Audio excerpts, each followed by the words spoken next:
ایک لڑکی اپنی زندگی میں آگے بڑھنا چاہتی تھی، نہ جانے اس کے کس لوگوں نے، کن لوگوں نے کہاں سے اس کے آگے بڑھنے کی ساری رکاوٹیں لگا دیا۔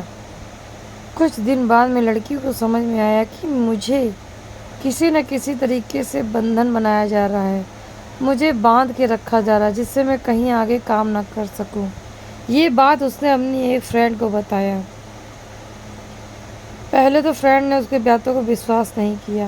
اس نے بولا ایسا ہو ہی نہیں سکتا، کوئی کسی کو بندھن کیوں باندھ کے رکھے گا۔ اسی طرح کچھ سمے بیتتا گیا۔ پھر اس کی سہیلی جب کہیں گئی اور بتائی کہ یہ بات اپنے گھر پہ کہنا۔ اس نے کہا کون سی بات؟ اس نے بتایا میں یہ بات جو بتا رہی ہوں اپنے گھر میں کہنا، اگر اس بار انہوں نے روکا ہے تو سمجھ لینا کہ تمہیں باندھ کے رکھا جا رہا ہے، پھر میں بھی تمہارا وشواس کروں گی۔ اس نے کہا ٹھیک ہے۔ پھر وہ گھر گئی واپس اپنے گھر میں۔ اس باتوں کو اس نے کھانا جب کھانے لگی اس وقت اس نے اس بات کو کہا گھر پہ، مجھے اس کام کو کرنا ہے۔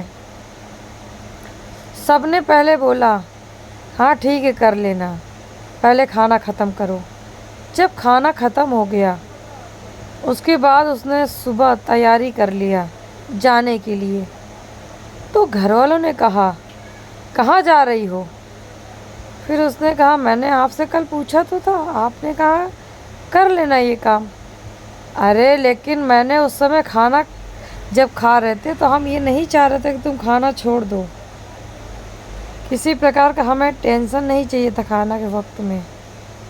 کہاں جا رہے ہو؟ کیوں جا رہے ہو؟ کس لیے جا رہے ہو؟ اس کو جانے سے تمہیں کیا فائدہ ہوگا؟ اس کام کو کرنے سے تمہیں کبھی فائدہ نہیں ہوگا۔ اس نے کہا ایک بار مجھے کرنے تو دیجیے، آپ کا تو کچھ پیسہ بھی نہیں لگنا، ایسا کون سا کام ہے جو بنا پیسے کے ہو رہا ہے؟ اس نے سارا بات بتایا۔ پھر اس کے گھر والوں نے اس کو جانے نہیں دیا، اس کو بٹھا دیا، بہت مارا پیٹا۔ ایک دن بیتا، دوسرے دن بیتا، تیسرے دن وہ اس کو کسی کام سے بولے جاؤ یہ کام کر کے آؤ، جلدی جانا جلدی آنا۔ اس نے کہا ٹھیک ہے۔ وہ گئی اپنی سہیلی کو بتائی کہ مجھے وہاں جانے نہیں دیا۔ اس کی سہیلی بولی ہاں یار تم نے صحیح کہا تھا، تمہیں باندھ کے ہی رکھا جا رہا ہے، لیکن اب کیا کریں؟ اس نے کہا آپ کیا کر سکتے ہیں؟ کچھ نہیں کر سکتے، میں تو پہلے ہی بول رہی تھی۔ اچھا کچھ دیر سوچا، سہیلی نے کہا جاؤ جیسے آئی ہو ویسے ہی چلی جاؤ، کچھ کہنا مت، میں کچھ راستہ نکالتی ہوں۔ بولا اچھا۔ پھر وہ اپنے گھر چلی گئی، ویسے ہی کام کرنے لگی۔ دھیرے دھیرے دن بیتتا گیا، 10 دن، 15 دن، 20 دن، مہینہ بھر بیت گیا۔ پھر اس کی سہیلی اس کے گھر پہ آئی تو اس سہیلی نے ملنے کی اچھا ظاہر کیا اس لڑکی سے۔ تو گھر والوں نے کہا مان نہ مان میں تیرا مہمان، کیا کرنے آئی ہے یہاں پہ، چل بھاگ یہاں سے، دوستی طرح گھر کے باہر اندر نہیں ہے، ایسے کر کے اس دوست کو بھگا دیا۔ پھر اس نے سوچا کیا کرے کیا کرے۔ اس کے گھر میں دودھ دینے والا آتا تھا، اس نے دودھ دینے والے کو ایک لیٹر دیا، بولا اگر وہ دودھ لینے آئے گی تو اس کو ہی دینا ورنہ کسی کو مت دینا۔ اس نے کہا اگر بی بی جی ہمیں کچھ پرابلم ہو گئی تو؟ بولا کوئی پرابلم نہیں ہوگی، صرف لیٹر اس کے ہی ہاتھ پہ دینا، اگر کوئی آجو باجو ہوگا تو مت دینا۔ بولے ٹھیک ہے۔ وہ لینے کے لیے جب دودھ دینے کے لیے گیا صبح 5 بجے، تو اس کے علاوہ بیچاری کو کون اٹھنا تھا، 5 بجے وہی اٹھی دودھ لینے کے لیے، تو اس نے دیکھا ادھر ادھر، پھر اس کو اس پیپر کو دے دیا۔ تو اس نے کہا یہ کیا ہے؟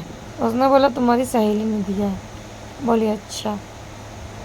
پھر اس کی سہیلی نے کہا کہ تو وہاں سے نکل آ، میں تیرا سارا انتظام کروں گی، کھانا پینا سب کچھ۔ اب وہ لڑکی وہاں سے نکل کے اپنے دوست اسی طرح دودھ رکھی اور دروازہ بند کر کے باہر آ گئی، اس کے پاس آ گئی۔ پھر اس کی سہیلی نے اس کو کام لگا دیا، کوئی برا کام نہیں تھا، بہت اچھا کام تھا۔ اس لڑکی کو فری میں ٹریننگ بھی دینی تھی کمپیوٹر کی، اور فری میں اس کو پڑھایا بھی گیا اس جگہ۔ اس کو کھانا تو نہیں دیا، کھانا سہیلی نہیں دیا، اور اس کو تھوڑی سیلری بھی دینے لگے، پھر بعد میں اس کو بولا گیا تم یہی جگہ کام کرو گے، اس نے کہا ٹھیک ہے۔ پھر کام کیا اور کچھ دن بعد میں اس کی ترقی ہو گئی، پیسہ کمانے لگی۔ کمپیوٹر سیکھنا تھا، یہ کام سیکھنے کے لیے اس کو کتنی باتیں سننی پڑی۔ سوچے اس سنسار میں کوئی آپ کو بڑھنا نہیں دیکھ سکتا ہے۔ باقی آپ کی کیا رائے ہے کمنٹ باکس میں ضرور بتانا۔ کیا اس لڑکی نے اچھا کیا یا اس دوست نے اس کے ساتھ اچھا کیا یا برا کیا؟